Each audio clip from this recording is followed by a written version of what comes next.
आज देश में कहा जा रहा है, हम महिला आरक्षण लाए हैं, हम महिलाओं के सबसे बड़े हितैषी हैं।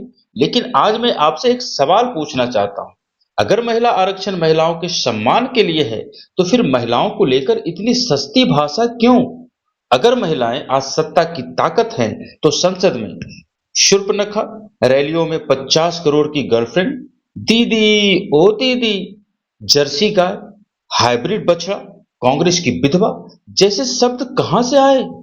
और अगर सरकार सच में महिलाओं के साथ है, तो जब महिलाएं रोती हैं, न्याय मांगती हैं, सड़क पर न्याय के लिए धरना देती हैं, तब सत्ता अक्सर दूसरी तरफ खड़ी दिखाई क्यों पड़ती है? आज इस वीडियो में मैं किसी अफवाह की नहीं, घटनाओं की बात करूंगा, और आप खुद तय करेंगे कि महिला आरक्षण सम्मान की सोच है या सिर्फ चुनावी ढाल। दोस्तों, वीडियो लंबी हो सकती है, लेकिन सच के करीब पहुंचना है तो पूरी सुननी होगी, तभी असली असली चेहरा दिखाई देगा। मैं एक एक करके मोदी जी के बयानों पर रोशनी डालूंगा, क्योंकि जो सबसे शीर्षस्थ नेता हैं उनकी बात करूंगा।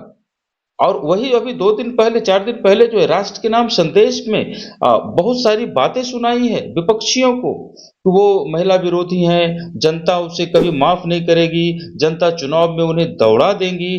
तो उनकी बातें तो बाद में करेंगे, पहले मोदी जी की तो बातें कर लें। जो ये ढोल पीट रहे हैं महिलाओं के नाम पर कि हम आरक्षण लेकर के आए हैं और विपक्ष की पार्टियां साथ नहीं दे रही है, तो पहले इनकी बातें कर लें कि ये क्या क्या बोल गए हैं महिलाओं के लिए, क्या-क्या इनकी जुबान से निकली है महिलाओं के लिए। ये तो इस पे तो चर्चा कर लें, ये तो बातें सामने रख लें पहले। मैं एक-एक करके मोदी जी के बयानों पर रोशनी डालूंगा, और आप खुद समझ लेंगे कि महिलाओं के लिए इनके मन में कितना सम्मान है, और सच में ये लोग महिलाओं के उत्थान और सशक्तिकरण के लिए कानून लाना चाहते हैं। वीडियो पूरा देखेंगे और अपनी राय कमेंट में जरूर लिखेंगे। अगर अभी तक आपने चैनल को सब्सक्राइब नहीं किया है तो कर लें, और वीडियो को लाइक कर लें, ताकि हमारी वीडियो आप तक निर्बाध पहुंचता रहे। तो चलिए एक एक करके चेहरे पर से नकाब उतारते हैं। तो ये मोदी जी की क्लिप है, इसे पहले सुनते हैं, उसके बाद इस पे बात करते हैं। माननीय आदरणीय दीदी,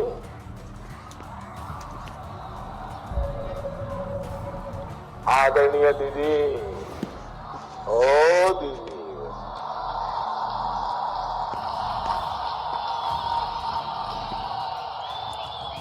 दीदी, ओ दीदी, दीदी ओ दीदी। राजनीति की भाषा बार बार इस दावे को कटघरे में खड़ा करती है। जब नरेंद्र मोदी एक निर्वाचित महिला मुख्यमंत्री ममता बनर्जी को दीदी ओ दीदी कहकर छिछोरे अंदाज में संबोधित करते हैं, माफ कीजिएगा, पर मुझे ऐसा शब्द बोलना पड़ रहा है, क्योंकि आप भी सुन करके आप फील कीजिए कि ये किस अंदाज में बोला गया है। तो सवाल उठता है कि क्या यही है संवैधानिक पद की गरिमा? क्या किसी महिला मुख्यमंत्री को इस तरह संबोधित करना सम्मान है, या राजनीतिक अपमान को सामान्य बनाना? और फिर ऐसे माहौल में महिला आरक्षण की बातें कितनी विश्वसनीय लगती है? आइए दूसरी क्लिप देखते हैं। सभापति जी, मेरी आपको प्रार्थना है, रेणुका जी को कुछ मत कीजिए। रामायण सीरियल के बाद ऐसी हंसी सुनने का आज सौभाग्य मिला है।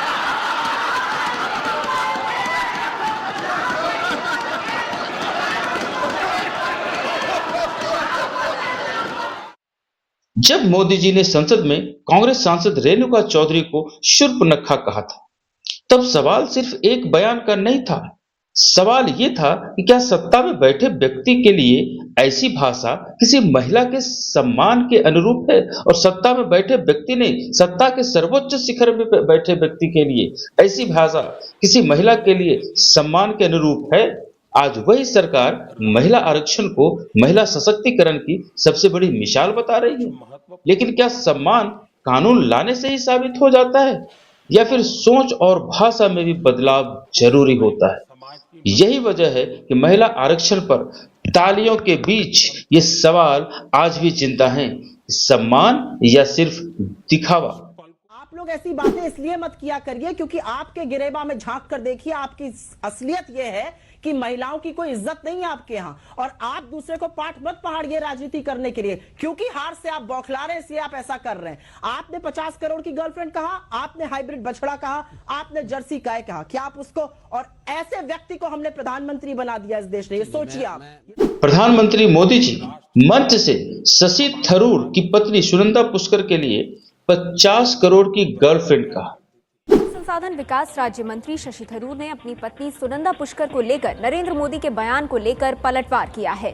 ट्विटर पर शशि थरूर ने लिखा है, मोदी जी, मेरी पत्नी आपके 50 करोड़ के अनुमान से ज्यादा कीमती हैं। मेरी पत्नी बेशकीमती हैं। ये समझने के लिए आपको किसी से प्यार करना होगा।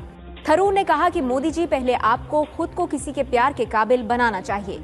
मोदी ने कल ही एक चुनावी रैली के दौरान शशि थरूर पर निशाना साधा था। भाइयों बहनों, बता दीजिए, इस देश में कभी किसी ने 50 करोड़ की गर्लफ्रेंड देखी है? 50 करोड़ की गर्लफ्रेंड। तब कटाक्ष एक नेता पर था, लेकिन अपमान की छाया एक महिला पर पड़ी। सवाल ये नहीं कि बयान किसके खिलाफ था, सवाल यह है कि क्या यही है महिला सम्मान की भाषा। मैं दोस्तों बार बार मैं आपको बोल रहा हूं, तो मैं मोदी जी के द्वारा बोले गए, मैं इसमें कुछ भी ऐड नहीं कर रहा हूं। जो उन्होंने बोला है मैं शब्दशः वीडियो आपके सामने रख रहा हूं और उसी पे मैं अपनी दो लाइन्स बोल रहा हूं। आपको पसंद भी आ सकता है और नहीं भी आ सकता है, लेकिन ये फैक्ट है, इसमें कहीं कोई मिलावट नहीं है। महिला आरक्षण को आज महिला सम्मान की ऐतिहासिक पहल बताया जा रहा है। नरेंद्र मोदी एक महिला कांग्रेस नेत्री को, जाहिर सी बात है सोनिया गांधी जी के बारे में कहा जा रहा है, जर्सी काव कहकर संबोधित किया जा रहा है। सवाल सिर्फ राजनीतिक कटाक्ष का नहीं रह जाता। ऐसी भाषा महिलाओं को व्यक्ति नहीं, प्रतीक या वस्तु की तरह देखने की मानसिकता को क्या नहीं दर्शाती? और अगर यही सोच है तो महिला सम्मान के दावे को किस नजर से देखा जाए, सशक्तिकरण या विरोधाभास? कि जो बेटी पैदा नहीं हुई, जिस बेटी का जन्म नहीं हुआ, वो कांग्रेस सरकारों के कागज पे वो बेटी की विधवा भी हो गई और बेटी के विधवा पेंशन भी मिलना शुरू हो गया।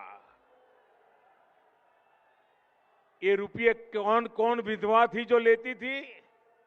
ये कांग्रेस की कौन सी विधवा थी जिसके खाते में रुपया जाता था? लेकिन सम्मान सिर्फ संसद में पास हुए बिल से नहीं, भाषा और सोच से भी झलकता है। जब नरेंद्र मोदी ने एक चुनावी भाषण में विपक्ष की एक महिला नेता को कांग्रेस की विधवा कहा, तब सवाल राजनीति का नहीं, मर्यादा का बन गया। क्या भारत जैसे देश के प्रधानमंत्री को ऐसी भाषा शोभा देती है क्या? और अगर यही भाषा है, फिर महिला सम्मान को किस रूप में देखा जाए? अधिकार या सिर्फ नारा? आप खुद विचार कीजिए।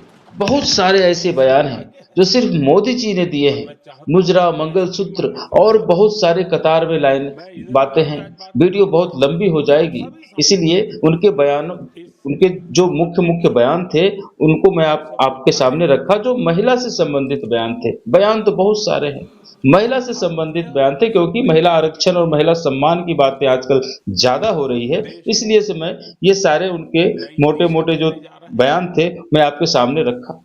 महिला आरक्षण कानून जरूरी है, इस पर कोई बहस नहीं, लेकिन लोकतंत्र में एक सवाल और जरूरी है। जिस सत्ता का आचरण महिलाओं के साथ बार बार सवालों में रहा हो, क्या वही सत्ता महिला सशक्तिकरण की मिसाल बन सकती है? अभी तक तो सिर्फ महामानव, self declared biological Modi ji की बातें हुई। अब आते हैं महिलाओं के साथ दुराचार में इनकी पार्टी का रवैया कैसा रहा। दोस्तों, मैं सारी बातें फैक्ट के आधार पर रख रहा हूं, इसमें मैं अलग से कुछ भी ऐड नहीं किया है।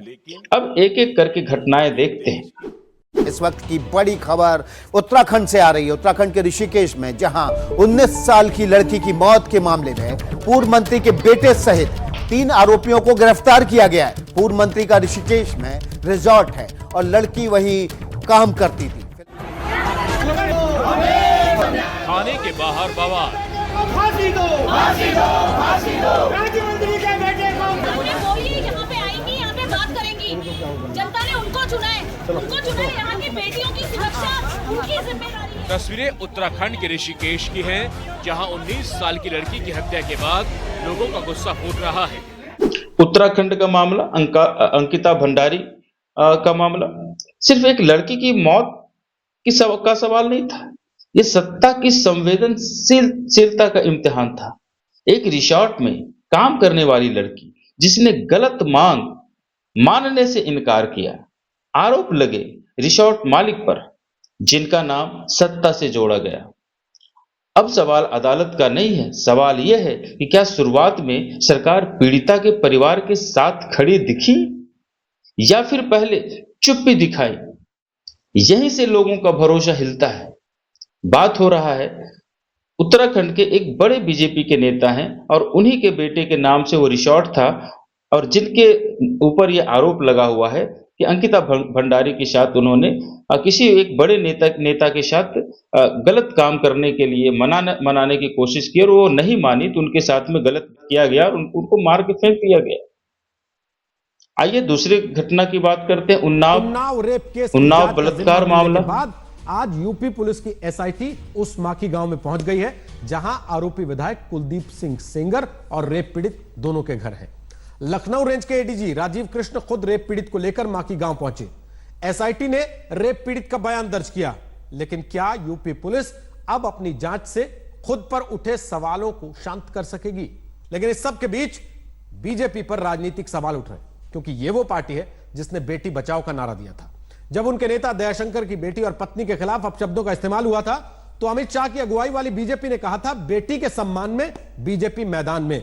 इसलिए आज दंगल में हम पूछ रहे हैं कि बेटी के सम्मान में बीजेपी कब आएगी मैदान में?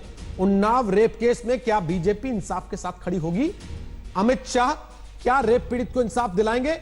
इंसाफ के लिए क्या अब यह मामला सीबीआई को सौंप दिया जाना चाहिए? कानूनी मामलों में एमएलए और आम आदमी के बीच फर्क कब तक होता रहेगा? और रेप के मामले में क्या नेताओं को बचाने की नीति पर है योगी सरकार? देश के पूर्व डीजीपी विक्रम सिंह ने एक ऐसा बयान दिया है जिसने सिस्टम की पोल खोलकर रख दी है। पूर्व डीजीपी ने कुलदीप सेंगर को सिर्फ दोषी नहीं बल्कि महादोषी बताया है। विक्रम सिंह ने प्रशासन पर भी आरोप लगाते हुए कहा कि सेंगर को बचाने के लिए सिस्टम ने पूरी ताकत लगा दी। एक निजी चैनल पर बातचीत के दौरान विक्रम सिंह ने कहा, ये पूरा चरणबद्ध तरीके से दिखाता है असंवेदनशीलता की पराकाष्ठा। एफआईआर में नाम ना होना, चले बहुत पहुंचे कहीं नहीं। ये तो कहिए कि जब इतना जनाक्रोश बढ़ा तो कुलदीप सेंगर के विरुद्ध कार्रवाई हुई। मालूम पड़ा कि कुलदीप सेंगर ना हो, ये कौन से महापुरुष थे जिनके लिए पूरी ताकत लगा दी गई इनको बचाने के लिए। यूपी के पूर्व डीजीपी ने इस दौरान ये तक कह दिया कि सेंगर दोषी नहीं है, महादोषी है। उसके घर पर बुलडोजर चलना चाहिए था। उन्नाव इसलिए याद रखा जाएगा क्योंकि यहाँ पीड़िता न्याय मांगते मांगते खुद असुरक्षित हो गई।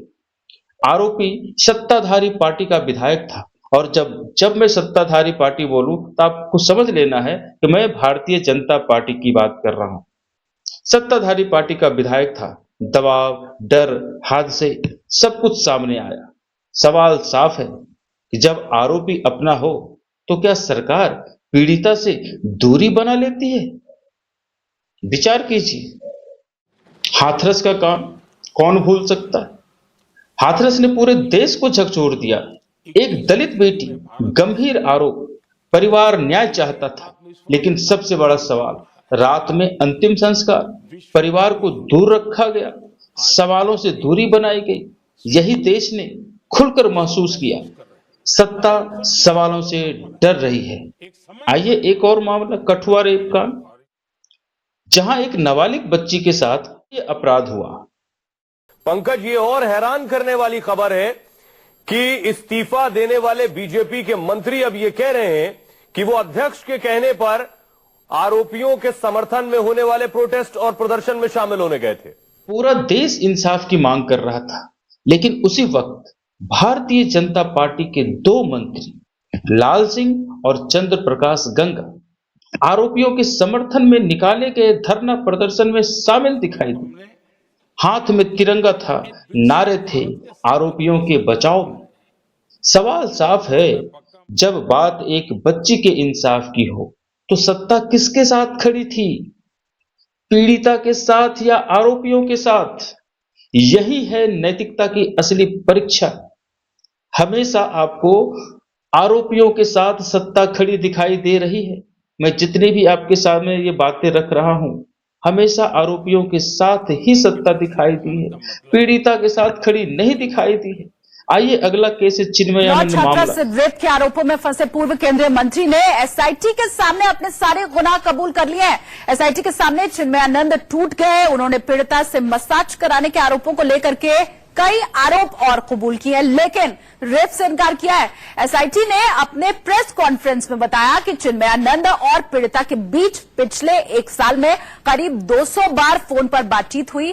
चिन्मयानंद ने पीड़िता से अश्लील बातचीत करना भी स्वीकार किया है। इसके पहले पूर्व केंद्रीय मंत्री को कोर्ट में पेश किया गया, जहां कोर्ट ने 14 दिन की न्यायिक हिरासत में भेज दिया। उत्तर प्रदेश सरकार में मिनिस्टर भी रह चुके हैं, एक पूर्व केंद्रीय मंत्री थे। गंभीर आरोप है, वीडियो सामने आए। अब सवाल फिर वही, क्या पार्टी ने तुरंत नैतिक दूरी बनाई या फिर राजनीति पहले नैतिकता बाद में? प्रज्वल रेवन्ना मामला, वीडियो सामने आए, देश सन्न रह गया।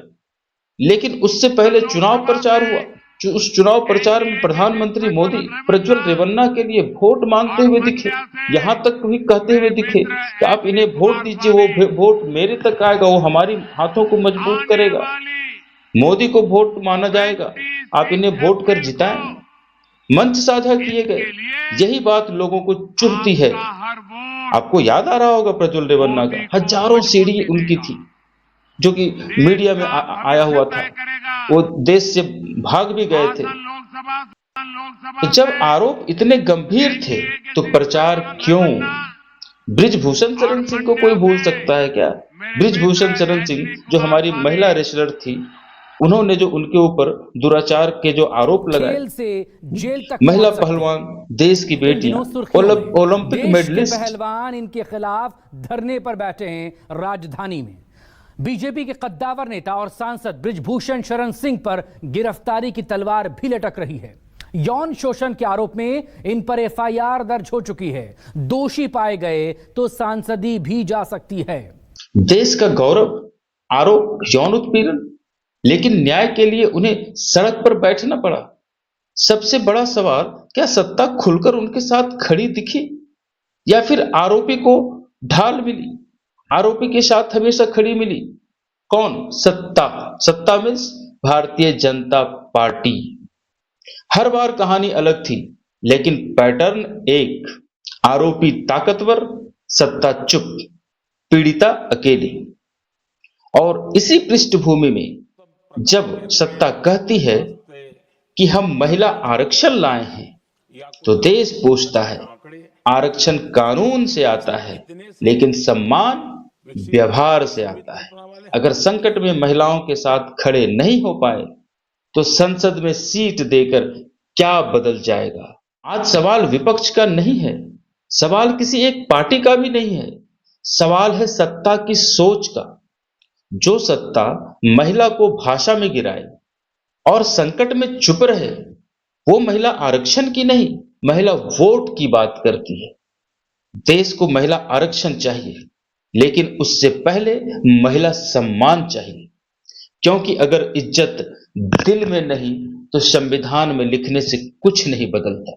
महिला आरक्षण कानून से आएगा, लेकिन महिला सम्मान सिर्फ चरित्र से। तो दोस्तों, आज की बात मैं यहीं पे समाप्त करता हूं। मेरी बातें आपको कैसी लगी आप खुद विचार करेंगे, और जो भी मैं आपके सामने फैक्ट रखा उससे आप कन्विंस हो पाए या ना हो पाए पता नहीं, आप अपनी राय कमेंट में जरूर लिखिएगा। आज के लिए इतना ही। बहुत बहुत